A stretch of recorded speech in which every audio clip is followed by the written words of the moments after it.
Hello everyone, how are you doing? This is MD Tech here with another quick tutorial. In today's tutorial, I'm going to show you guys how to go about changing your YouTube video's title after you've uploaded it.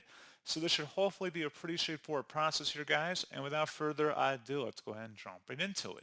So all you have to do is sign into your YouTube account and then select your user icon at the top right. Go ahead and left click on that and then go down and select YouTube Studio. On the left side, select the Content tab.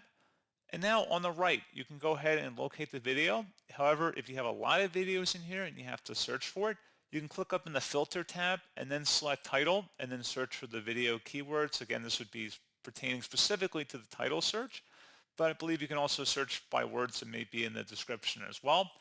And once you have the video located here, go ahead and select the three-dotted icon next to it that says Options and select where it says Edit Title and Description. At this point, go ahead and edit the title however you choose, and then you would select Save, and that's all you have to do.